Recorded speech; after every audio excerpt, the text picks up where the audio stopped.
नहीं, अमावस की रात थी। आसमान में एक भी तारा नहीं था, मानो कोई काला चादर बिछा दी गई हो। एक पुराने किले में तीन दोस्त रिया, अर्जुन और नेहा घुसे। किले के बारे में कहा जाता था कि यह प्रेतवाधित है, लेकिन दोस्तों को डर लगने की बजाय रोमांच का अनुभव हो रहा था। किले के अंदर घुसते ही हवा ठंडी पड़ गई और एक अजीब सी खामोशी छा गई। दीवारें जर्जर हो चुकी थीं और छत से चमगादड़ लटक रहे थे। रिया ने धीरे से कहा, क्या तुमने वो आवाज सुनी? अर्जुन और नेहा एक दूसरे को घूरने लगे। उन्हें भी कुछ अजीब सा महसूस हो रहा था। वे एक लंबे गलियारे से होकर चल रहे थे।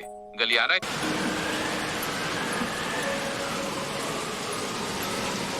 इतना अंधेरा था कि उन्हें आगे देखने के लिए अपने फोन की टॉर्च का सहारा लेना पड़ा। तभी उन्हें पीछे से एक धीमी सी आवाज सुनाई दी, जैसे कोई फुसफुसा रहा हो। उन्होंने पीछे मुड़कर देखा, लेकिन कुछ भी दिखाई नहीं दिया। वे और आगे बढ़े। तभी उन्हें दरवाजे के पीछे से कुछ हलचल की आवाज सुनाई दी। ऐसा लग रहा था जैसे कोई धीरे धीरे सीढ़ियों पर चढ़ रहा हो। वे डर के मारे एक दूसरे से चिपक गए। मुझे लगता है कि हमें यहाँ से जाना चाहिए, अर्जुन ने डर के मारे कहा। नहीं, हम इतने दूर तक आ चुके हैं, नेहा ने कहा। हम थोड़ा और आगे बढ़ते हैं। वे धीरे धीरे दरवाजे के करीब गए और झांकने लगे। अंदर एक बड़ा हॉल था और हॉल के बीच में एक बड़ा दर्पण लगा हुआ था। दर्पण में उनकी परछाइयां डरावनी लग रही थी।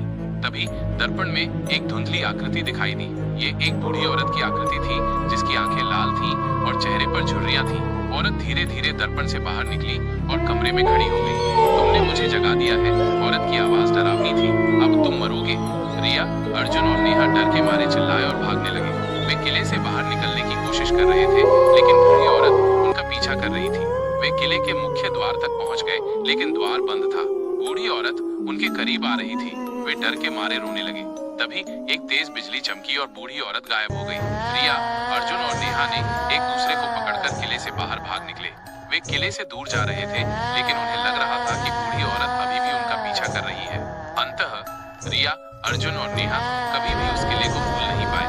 रिया को हर रात एक ही सपना आता था, जिसमें वो उस बूढ़ी औरत को देखती थी। वो औरत उसे दर्पण में बुलाती थी।